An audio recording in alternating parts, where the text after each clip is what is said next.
Welcome, my fellow toy enthusiasts, to another episode of the Prophet Director's Toy Collection. It has been nearly a year since the Baroness asked action figure Jeff Goldblum to pre-order the subject of this review, and the day has finally arrived. I am told that this case contains a clue to the toy that will be arriving any minute now. The Baroness says that I will love it, but I am always skeptical when her weird friend Jeff is involved. Just bring it to the gym. Yes, all the way to the gym. I know it's heavy, but you know what they say. Ninjas who laugh at their boss's accidental double entendres get to do the heavy lifting. Now let us crack open this case and see if the clue contained will give us a clear view of what is to come.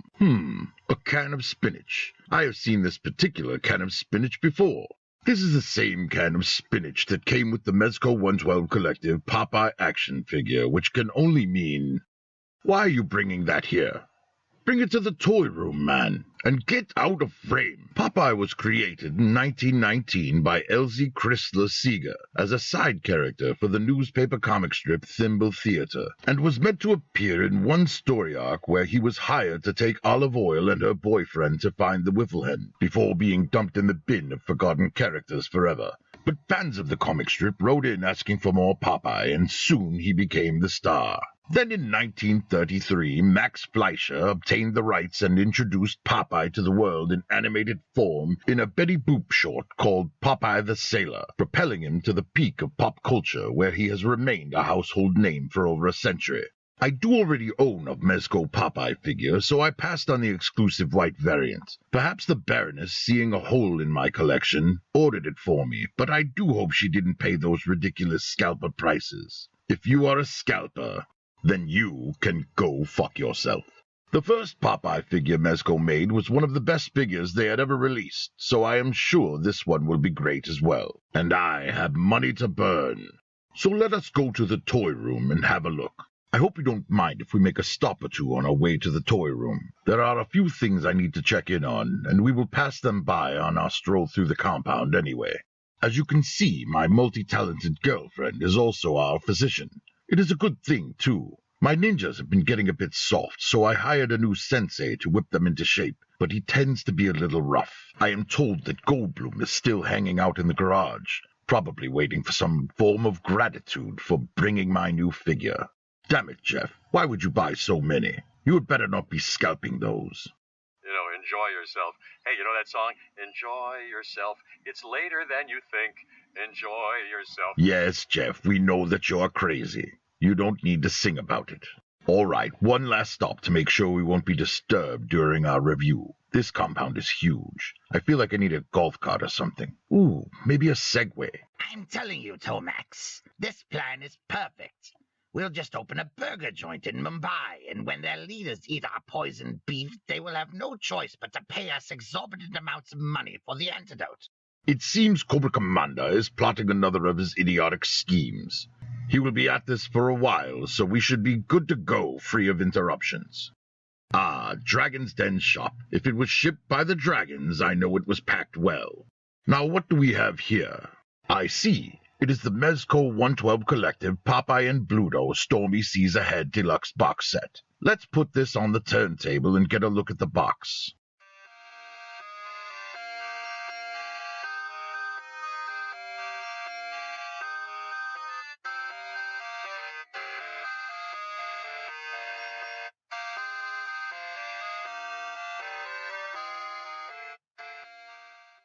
And that is about as far as I am willing to go in here. If I let these two barroom brawlers out of the box in the toy room, they will destroy my entire collection. We will open this in an environment sufficiently suited for their scrappy nature.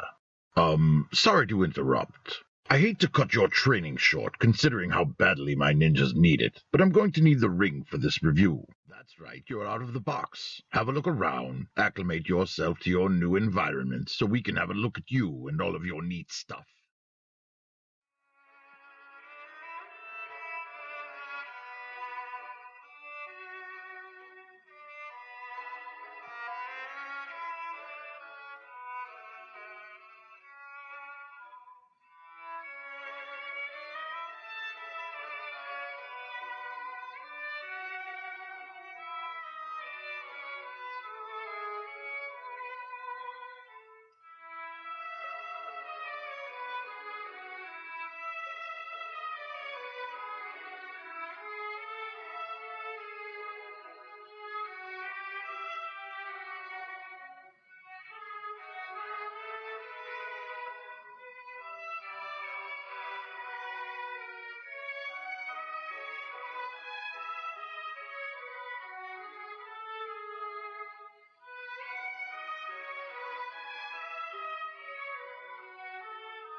Now that's one spiffy raincoat. I'm not sure about the hat, though, and the material is the type that will not stand up to being creased for long periods of time. I don't think that compass will work down here either. We're in an underground compound, you know. All right, there's no way you can crush a sealed can of spinach with one hand. I can't even dent this thing. Oh, you're going to show me. All right, I'm impressed, but come on, man. You're making me look bad. My girlfriend's watching. Nice beanie. I have to say, this peacoat is better than the last one. The Velcro in the sleeves was irritating. So, what's in the duffel bag? Very nice. The clear lens and telescoping feature are pretty cool. Now, before you put on the sailor hat, let us see that notoriously ugly mug of yours. The sculpt work here is incredible, and the paint gives it a realistic quality. It is ironic that the face of a cartoon character is less cartoony than the face of the live-action movie figure I reviewed last time. The pipe hangs lower on this face, making it the best one for the pipe with the smoke. Now that is a profile only a mother could love. Oh, wait. You're an orphan, aren't you? Great. Now I feel awkward. And I thought you were ugly before. This is the stuff of nightmares. The paint is stunning, though. Just look at that welt. That eye is just gross. How did you manage to make your eye look disgusting when you don't even have an eye? Oh, so you're mad now. This is your mad face? I'm sorry. Was I being insensitive about your hideous face? Well, what did you expect? I'm an arms dealer who sells weapons to a terrorist... private security corporation, and you expect me to be nice? Now go wait over there while we look at Bluto's accessories. I love this coat. It actually feels like soft leather, but you cannot go around hitting people with a 300-pound dumbbell. No one could survive that, man. Do you really want to be a murderer? That is even worse. What are you, a serial killer? Your bare hands? If you're going to fight Popeye, you might need a little more than that. That seems about right. But before you two brutes start battling, let us have a closer look at that face. Now that's one mean mug. Just look at those teeth. Like Popeye, the skin tone is very realistic. The beard is sculpted fantastically and has a nice wash. You're never stoic, are you? Just mad, like, all the time. And this is what he looks like after a fight with Popeye. It looks as though he's missing some teeth. He's still mad, though. Look at that vein. The bruising around his swollen eye looks great. And now you two are twinsies. All right, you two, walk over to the center of the ring for some posing.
Harleen Quinzel, what on earth are you doing?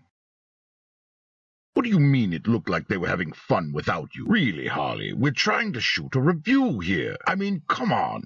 And don't give me any of that boys have all the fun nonsense either. This is their review, not yours. Yes, I know it's very sad. Just take your boofsh sign and leave. What the hell is boofsh anyways? All right, now where were we? Right, you two are beating the hell out of each other.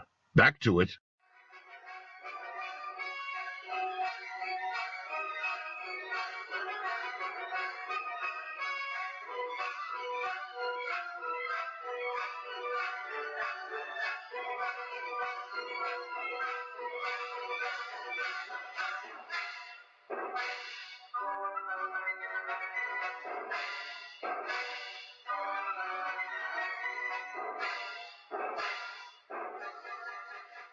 All right, break it up. It's time for some comparisons. Here they are with the first Mezco 112 Collective Popeye release. Aside from a more naval uniform, a few more accessories, and a slightly better paint job, these two Popeye figures are basically the same. Here's Popeye with another old-timey cartoon character, an SH Fig Arts Lupin. Here he is with some other cartoon characters that like to sing, a Figma, Elsa, and Olaf. Here he is with some other do-gooders, a Mezco 112 Collective Superman 1978, and a Captain Steve Rogers. Here's Bluto with some other large figures, a Marvel Legends Professor Hulk Build-A-Figure with GPS lot soft goods, and a Diamond Select Thanos. Here's Popeye with some other figures that can heal from anything, a Mezco 112 Collective Logan, and a Marvel Legends Custom Deadpool. Here he is with another character who can bend the laws of reality, a Mezco 112 Collective Freddy Krueger. Here they are with some other figures with beat-up faces, a Mezco 112 Collective Netflix Punisher and a Marvel Legends Kingpin. Here they are with a Marvel Legends movie Venom and a Mezco 112 Collective Far From Home Spider-Man. Seriously, can you guys go for 5 minutes without picking a fight? Oh, whatever, let's just roll with it. Here they are picking a fight with some other cartoon rivalries, a Marvel Legends Retro Wave Green Goblin and Spider-Man. Here they are picking a fight with the DC Collectibles Batman the Animated Series Expressions Pack, Joker, and Batman. Here they are picking a fight with an anime rivalry, an SH Fig Arts Vicious and Spike. Here they are picking a fight with a movie rivalry, a Marvel Legends Fox X-Men, Magneto, and Professor X. Here they are battling a bunch of Star Wars Black Series Sith Troopers. Here they are battling it out online with Star Wars fans over the merits of Last Jedi based on nothing but the fact that Admiral Holdo's figure reminds them of olive oil. Here they are having a drinking battle with, what is your name? I mean, if you're going to keep showing up, I might as well know. Gus, is it? And I suppose Goldblum's responsible for the beer again.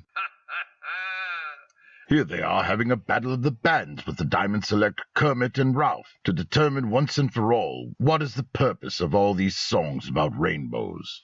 And here they are in a battle of wits against the Diamond Select Statler and Waldorf. Well, I think I'll go to the dentist. Now? Sure, after this show, nothing hurts. Here they are battling it out over a board game. Here they are having a Pokemon battle. Here they are battling a bunch of Power Rangers Lightning Collection putties. All right, you guys, now simmer down. I don't want you all talk it out before we get to articulation.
So here's the score. 3 out of 5 for articulation. Mezco ankles are never good, and Bluto doesn't move very well, but he's a big figure, so I will forgive him. 4 out of 5 for accuracy. They may not look like cartoons, but they still succeed in pulling me straight into their nostalgia-filled world.